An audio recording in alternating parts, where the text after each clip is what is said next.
Mhasrul police ठाण्याच्या हद्दीत औदुंबर लॉन्सच्या पाठीमागील मोकळ्या आणि निर्जन असलेल्या मोकळ्या भूखंडावर एका रिक्षा चालकाचा मध्यरात्रीच्या सुमारास दगडाने ठेचून खून करण्यात आल्याची घटना घडली होती। या खून प्रकरणी पोलिसांनी चौघा संशयितांना पिंपरी चिंचवड येथून अटक केली आहे। पैशाच्या किरकोळ कारणावरून युवकाची हत्या करण्यात आल्याची माहिती पोलीस उपायुक्त प्रशांत बच्छाव यांनी पत्रकार परिषदेत दिली। या चौघा संशयितांना न्यायालयाने 3 दिवसांची पोलीस कोठडी सुनावली आहे। मात्र रिक्षा चालकाचा खून हा अनैतिक संबंधातून झाला असल्याचा दृष्टिकोनातून देखील तपास सुरू असल्याची माहिती पोलिसांनी दिली आहे। म्हसरूळ पोलीस ठाण्यापासून अवघ्या हाकेच्या अंतरावर असलेल्या औदुंबर लॉन्सच्या पाठीमागे असलेल्या मोकळ्या भूखंडावर रविवारी 16 जूनला रामवाडी येथील रहिवासी रिक्षा चालक प्रशांत अशोक तोडकर याची डोक्यात दगड घालून हत्या करण्यात आल्याची घटना उघडकीस आली होती। या घटनेमुळे परिसरात एकच खळबळ उडाली होती। पोलिसांनी तात्काळ घटनास्थळी दाखल होत पंचनामा केला होता। तसेच श्वान पथकाच्या मदतीने संशयितांचा माग काढण्याचा प्रयत्न केला होता।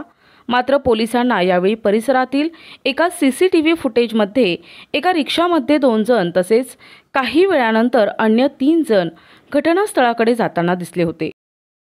काल सकाळी म्हसरूळ पोलीस स्टेशन येथे एक अज्ञात व्यक्तीची डेड बॉडी मिळाल्यावरून म्हसरूळ पोलीस स्टेशन येथे गुन्हा दाखल करण्यात आला। गुन्ह्याच्या तपासात गुन्हे शाखा युनिट 1 चे अधिकारी अंमलदार यांनी सदर गुन्ह्यातील मयत कोण आहे त्याचबरोबर त्याचे सदरचा गुन्हा कोणी केला याबाबत त्यांना मिळालेल्या माहितीवरून 4 आरोपी निष्पन्न केले होते। आणि तसेच त्यांना ही माहिती मिळाली की ते 4 आरोपी पिंपरी चिंचवड येथे असल्याबाबत कळाले। तात्काळ त्यांनी एपीआय तोडकर आणि अंमलदार त्या ठिकाणी पाठवून त्यांना तिथे अटक केलेली आहे। सदर गुन्ह्यामध्ये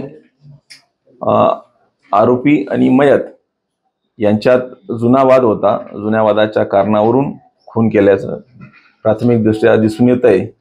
तपासात पुढे त्यांचे आणखी इतर काही वाद होते का याबाबत तपास चालू आहे। जुना नक्की कोणता वाद होता? आरोपीच्या भावाची रिक्षा या मयताकडे होती, त्यात त्यांच्या पैशावरून वाद होता आणि इतर काही त्यांचे काही संबंध होते का किंवा अनैतिक संबंधातून आहे का हे तपासात निष्पन्न केले जाईल।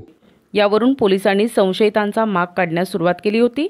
ही कारवाई पोलीस आयुक्त गुन्हे प्रशांत बच्छाव, सहाय्यक पोलीस आयुक्त संदीप मिटके यांच्या मार्गदर्शनाखाली युनिट 1 चे पोलीस निरीक्षक मधुकर कड, सहाय्यक पोलीस निरीक्षक हेमंत तोडकर, पोलीस उपनिरीक्षक चेतन श्रीवंत, रवींद्र बागुल, पोलीस हवालदार विशाल काठे, प्रवीण वाघमारे, नाझीम खान पठाण, महेश साळुंके, धनंजय शिंदे, पोलीस नाईक प्रशांत मरकड, विशाल देवरे, पोलीस अंमलदार विलास चारोस्कर, जगेश्वर बोरसे, किरण शिरसाट यांनी केली आहे।